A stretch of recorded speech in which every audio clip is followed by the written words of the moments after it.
বাংলা সাহিত্যের রোমাঞ্চকর কিছু গল্প দিয়ে সাজানো বং এভরিথিংয়ের আজকের প্রতিবেদন শরদিন্দু বন্দ্যোপাধ্যায় রচিত অশরীরিনী।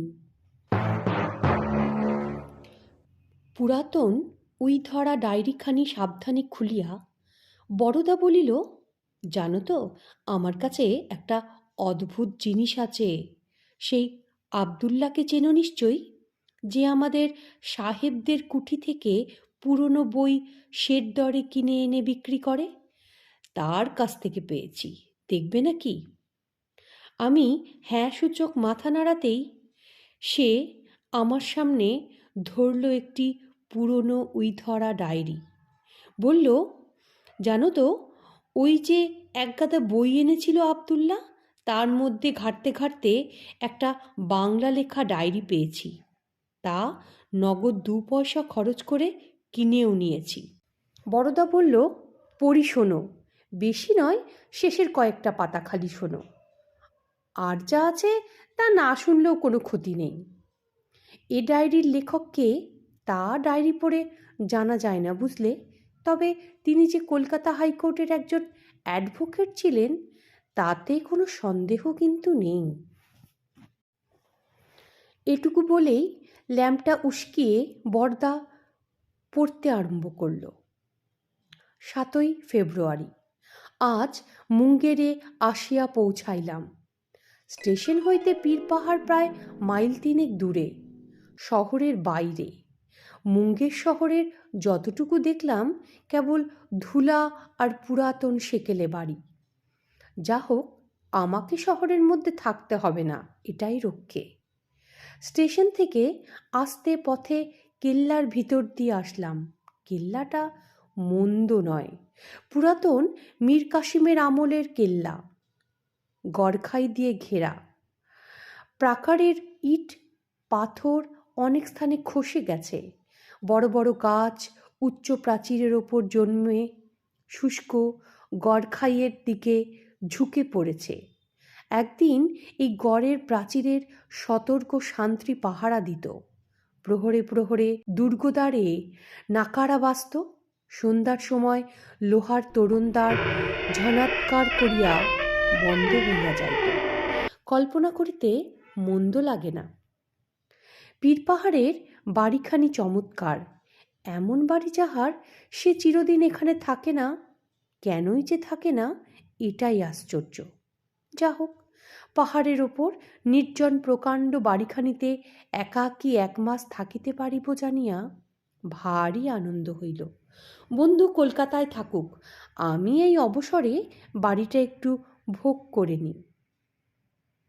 কলকাতা হাইকোর্টে প্রায় 1.5 মাস ধরিয়া প্রকাণ্ড দায়রা মোকদ্দমা চালাইবার পর সত্য সত্যই বিশ্রাম করিতে হইলে এমন শান্তিপূর্ণ স্থান আর নাই। যে কোনো মিথ্যা কথা বলিবে বলিয়া দৃঢ় সংকল্প করিয়া আসিয়াছে, তাহার পেট হইতে সত্য কথা টানিয়া বাহির করা এবং যে হাকিম বুঝিবে না তাকে বুঝাইবার চেষ্টা যে কিরূপ বুক ভাঙা ব্যাপার, তা যিনি এ পেশায় ঢুকিয়াছেন তিনিই জানেন। মানুষ দেখিলে এখন ভয় হয়। কেহ কথা কহিবার উপক্রম করিলেই পালাইতে ইচ্ছা করে। তাই একেবারে নিঃসঙ্গভাবে চলিয়া আসিয়াছি। বামুন চাকর পর্যন্ত আনি নাই। ইকমিক কুকার সংগ্রহ করিয়াছি, তাহাতেই নিজে রাঁধিয়া নিব। আহা, কি সুন্দর স্থান! পাহাড়ের ঠিক মাথার ওপর বাড়িটি চারিদিকের সমতল ভূমি হইতে প্রায় 300-400 ফুট উচ্চে। ছাদের ওপর দাঁড়াইলে দেখা যায় একদিকের দিগন্ত রেখা পর্যন্ত বিস্তৃত গঙ্গার চর। তাহার ওপর এখন সরিষা জন্মিয়াছে। সবুজ জমির ওপর হলুদ বর্ণ, ফুলে স্ফুলিঙ্গ। চাহিয়া চাহিয়া চক্ষু স্নিগ্ধ হইয়া যায়। অন্যদিকে যতদূর দৃষ্টি যায় অগণ্য অসংখ্য তালগাছের মাথা জাগিয়া আছে। আরও কত প্রকারের ঝোপঝাড় জঙ্গল। তাহার ভিতর দিয়া গেরিমাটি ঢাকা পথটি বহু নিম্নে গোলাপি ফিতার মতো পড়িয়া আছে। এ যেন কোনো স্বর্গলোকে আসিয়া পৌঁছাইয়াছি। বাড়িতে একটিমাত্র মালি ছাড়া আর কেহ নাই। সেই বাড়ির তত্ত্বাবধান করে। ২-৪টা মৃতপ্রায় গোলাপ গাছে জল দেয়। জল পাহাড়ের ওপর পাওয়া যায় না। পাহাড়ের পাদমূলে রাস্তার ধারে একটি কুয়া আছে, সেখান হইতে আনিতে হয়।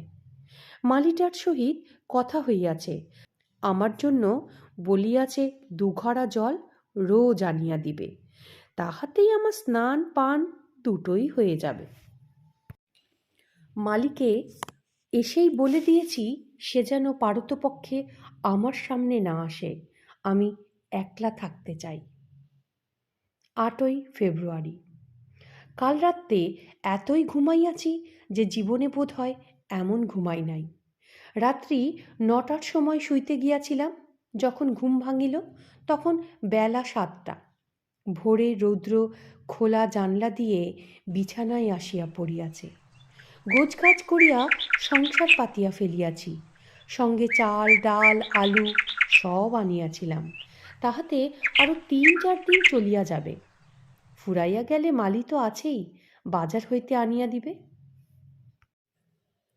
ট্রাঙ্কের ভেতর আমার দরকারের তেল সাবান চিরুনি দাড়ি কামাইবার যন্ত্র, এমনকি ১ বান্ডিল ধূপকাঠি, কয়টি বই আমার চাকর খুব সুন্দরভাবে সাজিয়ে দিয়েছে, যাতে আমার কোনো জিনিস প্রয়োজন না পড়ে।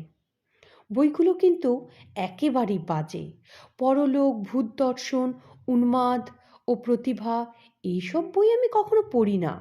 চাকর বোধহয় ভাবিয়াছে আইন ছাড়া অন্য যে কোনো বই পড়িলেই আমি ভালো থাকিব।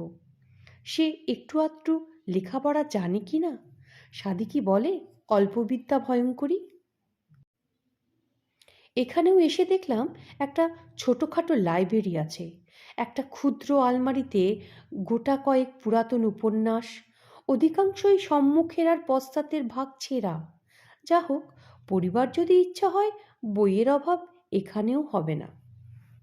দুপুরবেলাটা ভারী আনন্দে কাটল। শূন্য বাড়িময় একাকী ঘুরিয়া বেড়াইলাম। পাহাড়ের ওপর এই বৃহৎ বাড়ি কে তৈয়ার করিয়াছিল ইহার কোনো ইতিহাস আছে কি? কলিকাতায় ফিরিয়া বন্ধুকে জিজ্ঞেস করতে হবে।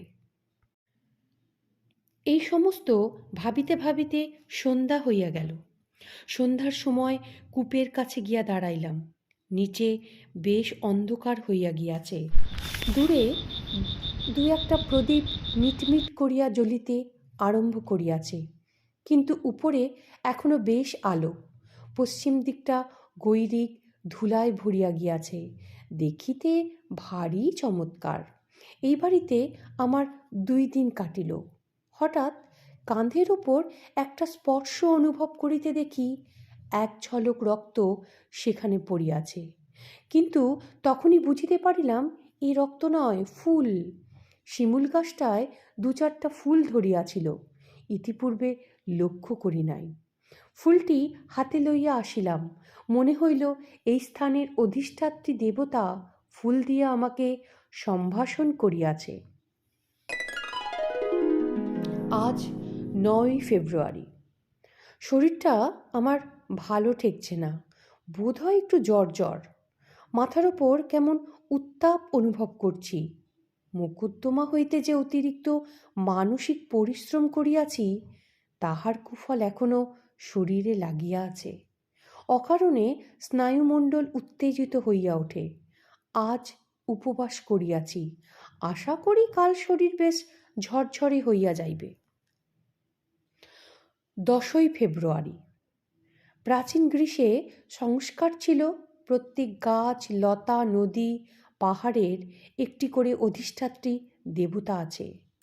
আধুনিক বিজ্ঞান শাসিত যুগে কথাটা হাস্যকর হইলেও উপদেবতা অধিষ্ঠিত গাছপালার কথা কল্পনা করিতে খুব একটা মন্দ লাগে না।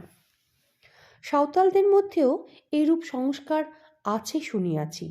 যাহারা বনে জঙ্গলে বাস করে তাহাদের মধ্যে এই প্রকার বিশ্বাস হয়তো খুবই স্বাভাবিক। মানুষ যেখানেই থাকুক দেবতা সৃষ্টি না করিয়া থাকিতে পারে না। আমরা সভ্য হইয়া ইট পাথরের মন্দিরের মধ্যে দেবতার প্রতিষ্ঠা করিয়াছি। যাহারা বনের মানুষ, তাহারা গাছপালা নদী নালাতেই দেবতা আরোপ করিয়া সন্তুষ্ট থাকে। 11ই ফেব্রুয়ারি। দিনের বেলাটা পাহাড়ের ওপরে এধার ওধার ঘুরিয়া এবং রান্না বান্নার কাজে বেশ এক প্রকার কাটিয়া যায়, কিন্তু সন্ধ্যার পর হইতে শয়নের পূর্ব পর্যন্ত এই 3-4 ঘন্টা সময় যেন কিছুতেই কাটে না। এখন কৃষ্ণপক্ষ যাইতেছে। সূর্যাস্তের পরই চারিদিক ঘুটঘুটে অন্ধকার হইয়া আছে। পৃথিবীপৃষ্ঠে সমস্ত দৃশ্য লেপিয়া মুছিয়া একাকার হইয়া যায়। কেবল আকাশের তারাগুলি যেন অত্যন্ত নিকটে আসিয়া চক্ষু মেলিয়া চাহিয়া থাকে। আমি ইকমিক কুকারে রান্না চড়াইয়া দিয়া লণ্ঠন জ্বালিয়া ঘরের মধ্যে নীরবে বসিয়া থাকি। লণ্ঠনের ক্ষীণ আলোয় ঘরটা সম্পূর্ণ আলোকিত হয় না, আনাচে কানাচে অন্ধকার থাকিয়াই যায়। 12ই ফেব্রুয়ারি। প্রকাণ্ড এই বাড়িতে আমি একা। মনটা আজ আমার অকারণে বড়ই অস্থির। সন্ধ্যার পর হইতে কেবলই মনে হইতেছে যেন কাহার অদৃশ্য চক্ষু আমাকে অনুসরণ করিতেছে। বারবার ঘাড় ফিরাইয়া পিছনে দেখিতেছি, অথচ বাড়িতে আমি ছাড়া তো কেহ নাই। স্নায়বিক উত্তেজনা, তাহাতে সন্দেহ নাই, কিন্তু বড় অস্থির বোধ হইতেছে। নার্ভের কোনো ওষুধ সঙ্গে থাকিলে ভালো হইত। 13ই ফেব্রুয়ারি। কাল রাত্রে এক অদ্ভুত ব্যাপার ঘটিয়াছে। আমার স্নায়ুগুলা এখনো ধাতস্থ হয় নাই, কিংবা না, ওসব আমি বিশ্বাসও করি না। ঘুমাইয়া পড়িয়াছিলাম। অনেক রাত্রে ঘুম ভাঙিয়া গেল।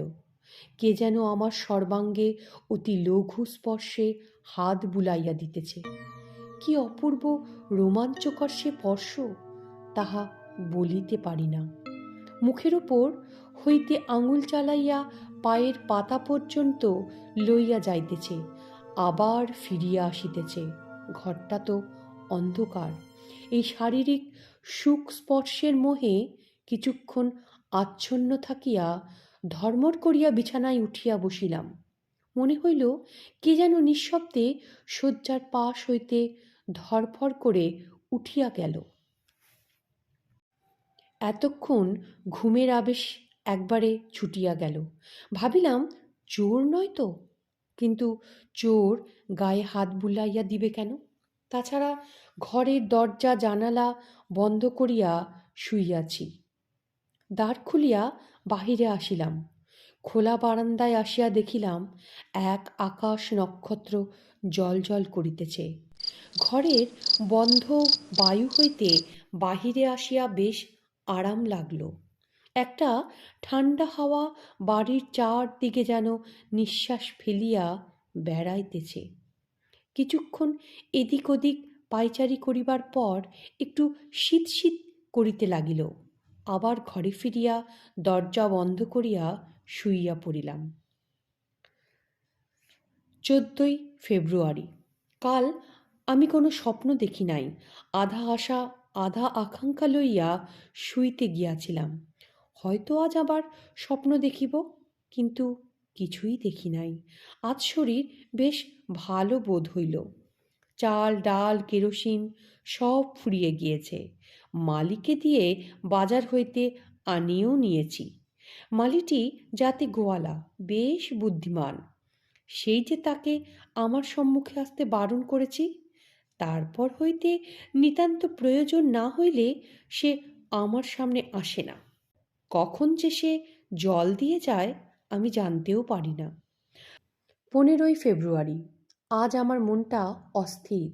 কি যেন হইয়াছে, অথচ ঠিক বুঝিতে পারিতেছি না। শরীর তো বেশ ভালোই, তবে এমন হইতেছে কেন? কাল ভাবিতেছি একবার শহর দেখিয়া আসিব। শুনিয়াছি নবাবী আমলের অনেক দ্রষ্টব্য স্থান আছে।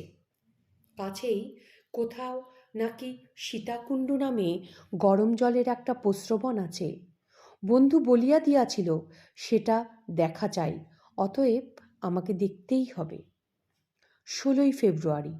কাল রাত্রে আবার সেই রূপ ঘটিয়াছে। স্বপ্ন নয়, এ স্বপ্ন নয়, স্পষ্ট অনুভব করিলাম কে যেন আমার পাশে বসিয়া অতি কোমল হস্তে ধীরে ধীরে আমার গায়ে হাত বুলাইয়া দিতেছে।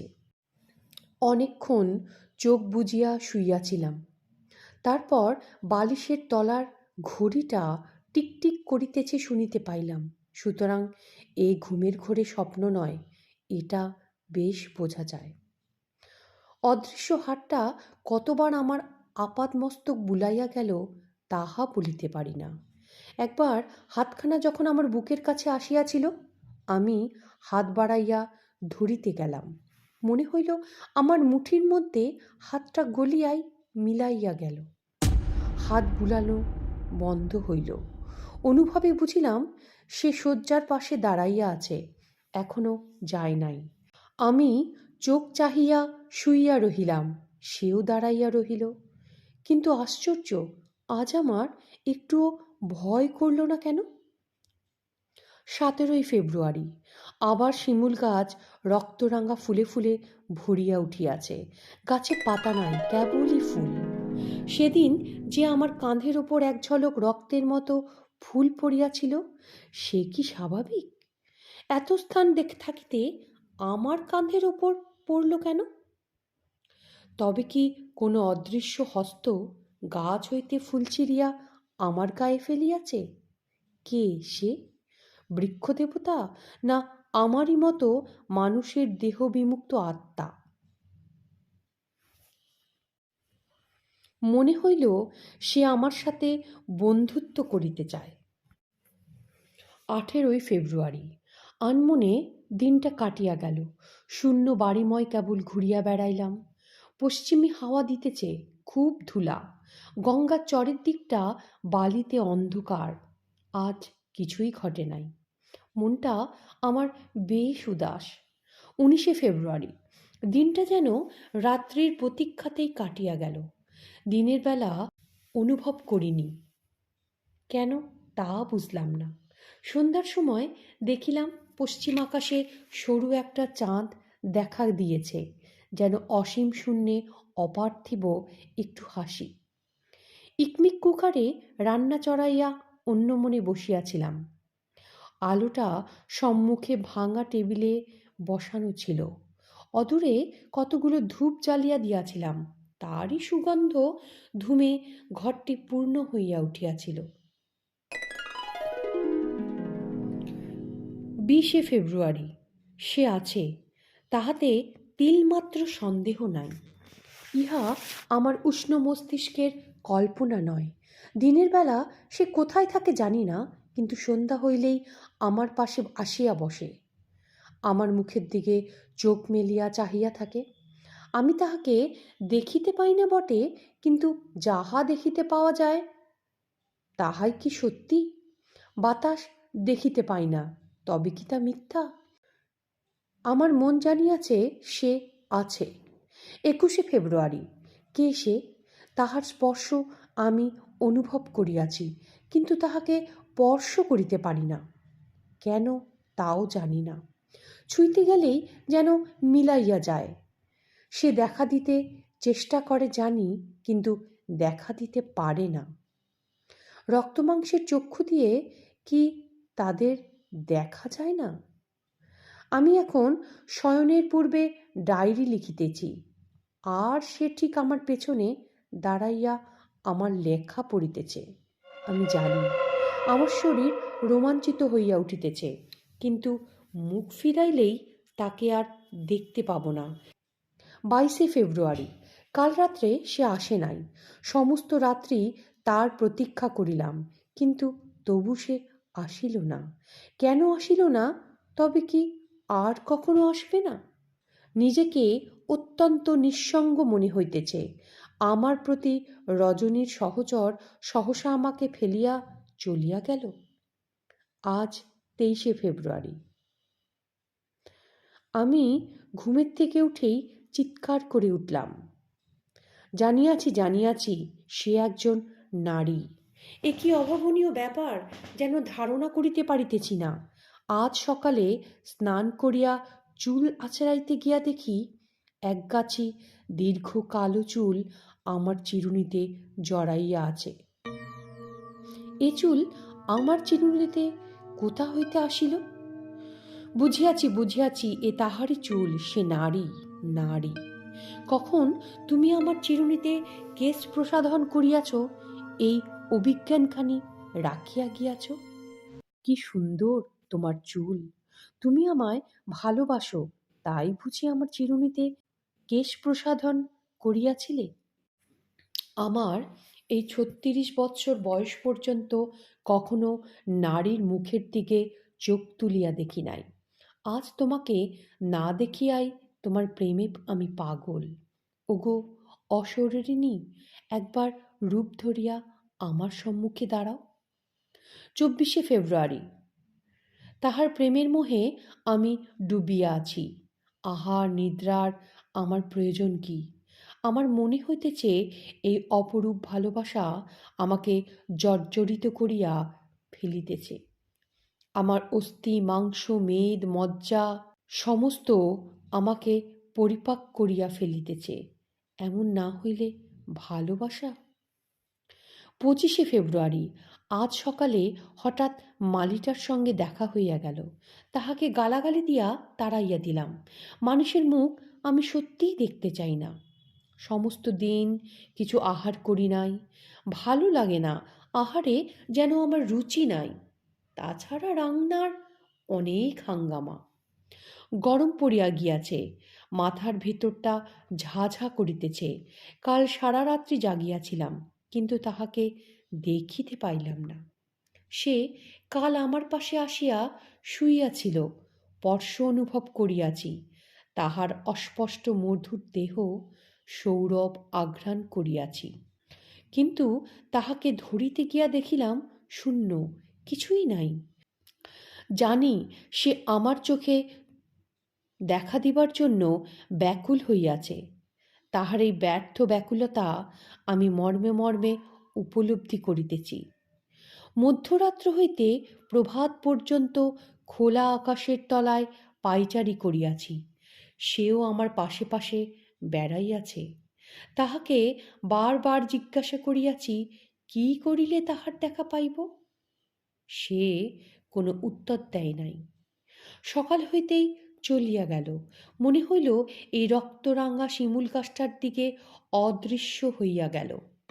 চর্মচক্ষে তাহাকে দেখিতে পাওয়া কি সম্ভব নয়? আজ ২৬শে ফেব্রুয়ারি। না, রক্তমাংসের শরীরে তাহাকে পাইব না। সে সূক্ষ্মলোকের অধিবাসিনী। স্থূল মর্তলোক হইতে আমি তাহার নাগাল পাইব না। আমার এই জড়দেহটাই ব্যবধান হইয়া আছে। আজ ২৭শে ফেব্রুয়ারি। আমার আহার নাই, নিদ্রা নাই। মাথার মধ্যে যেন আগুন জ্বলিতেছে। আয়নায় নিজের মুখ দেখিলে এ কি সত্যি আমি, না অন্য কেউ? আমি তাহাকে চাই, যেমন করিয়া হোক চাই। স্থূল শরীরে যদি না পাই, তবে তবে আর যেন ভাবতে পারছি না। ২৮শে ফেব্রুয়ারি। হ্যাঁ, সেই ভালো, আর পারি না। শিমুল গাছের ডালটা কূপের মুখে ঝুঁকিয়া আছে, তাহাতে একটা দড়ি টাঙাইয়াছি। আজ সন্ধ্যায় যখন তাহার আসিবার সময় হইবে, তখন সখী, আর দেরি নাই। আজ ফাগুনের সন্ধ্যায় যখন চাঁদ উঠিবে, তুমি কবরী বাঁধিয়া প্রস্তুত হইয়া থাকিও। তোমার রক্তরাঙা ফুলের থালা সাজাইয়া রাখিও। আমি আসিব, আমি আসিব তোমাকে চক্ষু ভরিয়া দেখিতে। আজ আমাদের পরিপূর্ণ মিলন রাত্রি। বরদা আস্তে আস্তে ডায়েরি বন্ধ করিয়া বলিল, এখানেই লেখা শেষ। আমাদের এই গল্পগুলো যদি আপনাদের শুনতে ভালো লাগে, আপনারা চ্যানেলটাকে সাবস্ক্রাইব, লাইক এবং শেয়ার করবেন, এবং আমাদের চ্যানেলের সঙ্গে থাকবেন।